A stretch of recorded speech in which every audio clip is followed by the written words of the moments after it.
Alright, so the next part, like I said, I sculpted this off camera, which is roughly the same size as this, and I probably should have put this in the other part, but just something I had a little bit easier time with is when I'm like, oh, draw in, these kind of bulges or whatever we did. I think I found it easier if I used the side of the toothpick and kind of rolled it around the clay, and it kind of created the bulge itself, so you might want to try that too. That might be a little bit more advanced. I'm not sure exactly how easy that would be, but I found that it was a little bit easier for me anyway than to try and use the clay to sculpt it in, and I think it's a bit more noticeable anyway.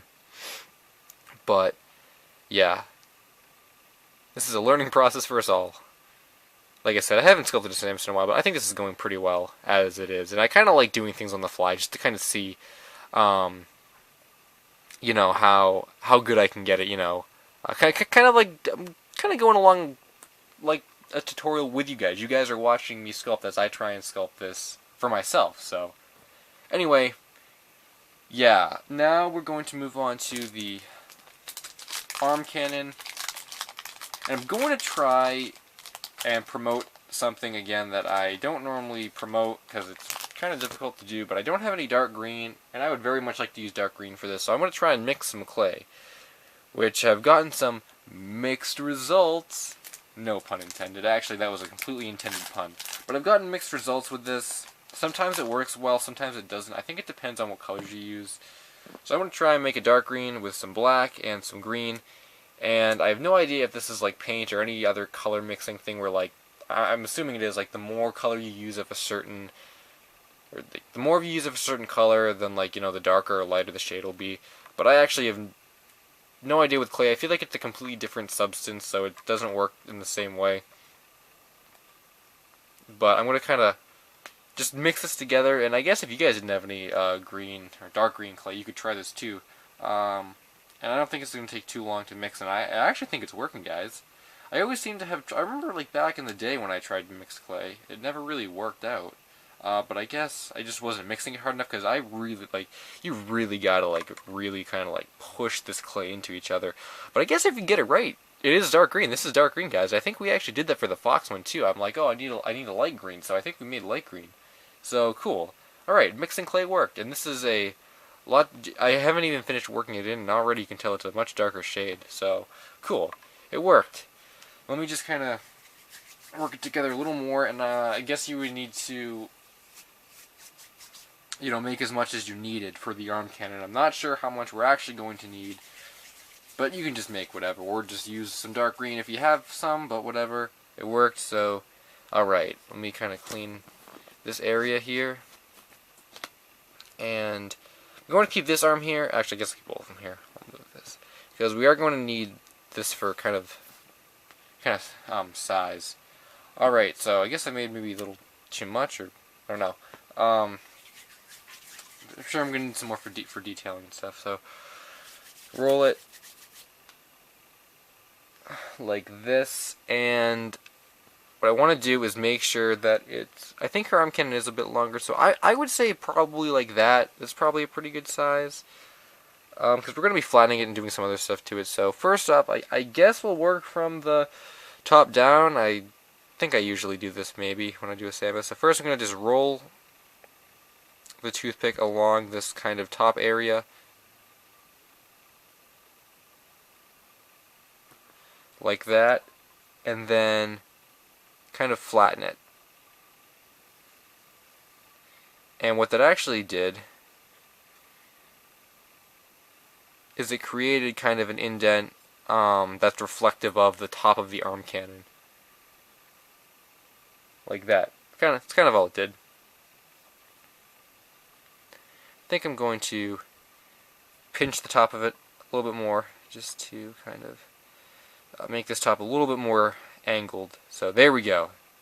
It's a good start to the arm cannon. Now, I guess we're going to do the same thing that we did for the sides right here, and we're going to use the side of the toothpick and make indents. So I definitely know there's like 3.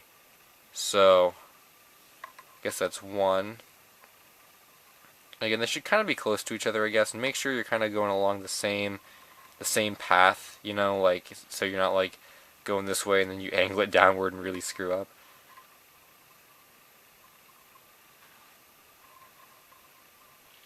And again, I'm doing this in the air, so that's always a challenge.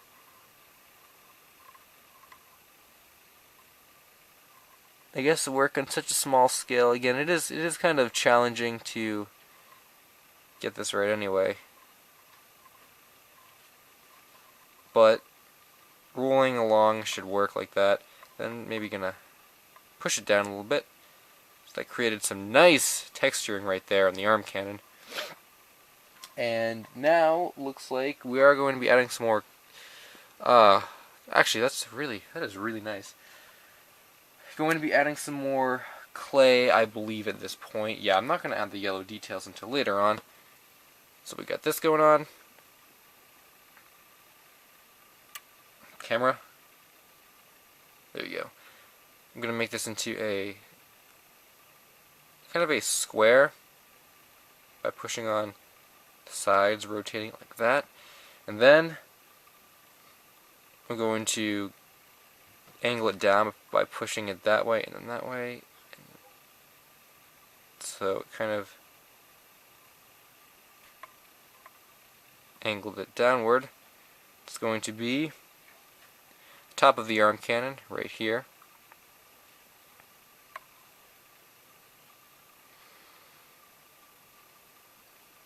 Like this. I think that's pretty good. Now we need some circles going on here.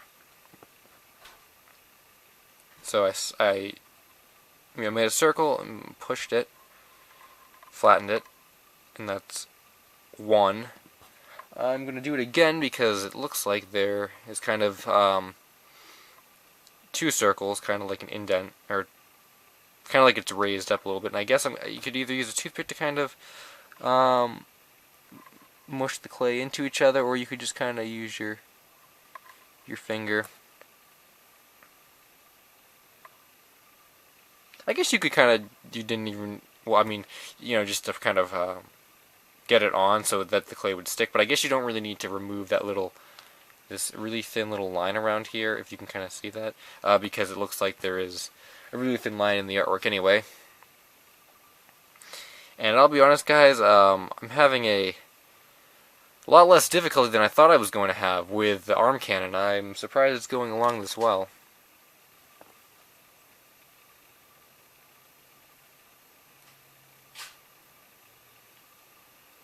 Alright, so like that. And now, this is probably going to be the only difficult part, is because there are those yellow lines along the arm cannon, and it's kind of going to be hard for us to put some of those in, because I always have this problem when I'm sculpting Samus. It's never long enough, but we can put these two right along this square part. So that was one. Get some more yellow.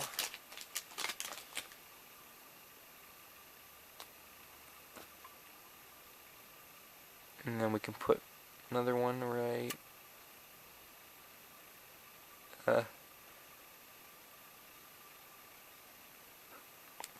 parallel to that on the other side.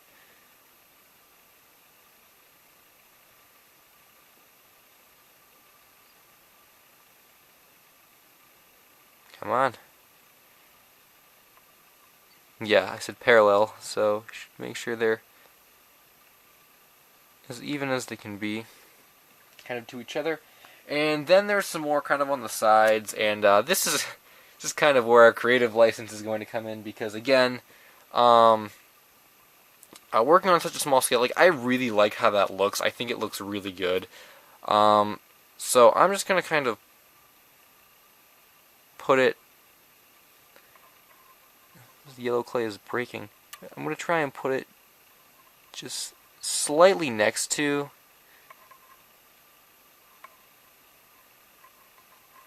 like that. And I know that's not exactly as it looks in the artwork and stuff, But that's what we're gonna have to do for this one. Like I said, I know it's not exactly, but I mean, when I do a Samus, that's usually how I do it. I mean, I usually don't. I'm trying to think if I have a Samus that actually has complete. You know, I mean, when I'm doing this stuff with this Sculpey clay, the pre-colored stuff, you know, I think to a degree you can't get it as perfect as you might like it. I can't think of a Samus that's sculpted out of pre-colored Sculpey clay like this. That is completely, you know, 100% perfect. It's a lot easier to do it with the white clay because you can kind of sculpt and I feel like paint details on a little bit better. But for this stuff, it's not as convenient, I guess, in terms of detailing and stuff. But I think that looks pretty good now. I guess I'm gonna put some yellow in here because that might kind of look cool, just to give it some thing. I mean, like I said, I think it's pretty close to the arm cannon. It's just I think it might be because we're working on such a small scale, you know. Perhaps the lines maybe a little bit, or maybe we can just do this, guys. Let me. Well, okay. First, I'm just gonna fill this with some yellow, so it's like, whoa, cool. It's gonna like shoot a space pirate or something. And now what I think I'll do is this.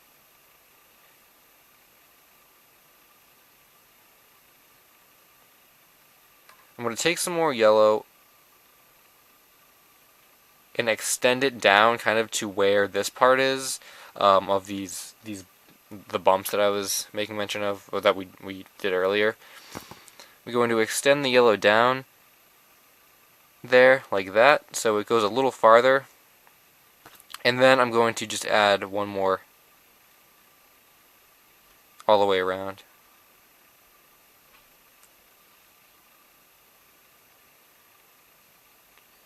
Carefully, without really smudging anything else. But I think that's a good compromise. And then, if you're really careful, you can kind of use a toothpick and kind of like put the clay over this bump that's higher up. And that kind of works pretty well. Then you could just kind of, you know, fix it up. And I guess if you didn't make the bumps so high up in the first place, or I guess if I didn't do that, then we wouldn't have had this problem. But it's a learning process for us all. And I guess it's pretty good too if I point out some of the errors that could arise and how to fix them too. So.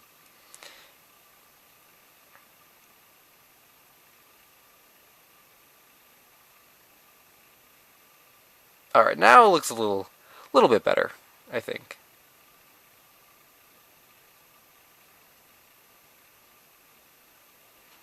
Yeah. Alright, so with that said, we got this going on. I was going to see if I could maybe do more in this part, but I don't think that's going to happen. So we got this right now. And next part, we will start with the lower torso, and I think I'm only going to show one leg on camera because it would be the same for both. So we might be done in the next 1 or 2 parts. But thanks for watching, guys. And yeah, more parts coming up next.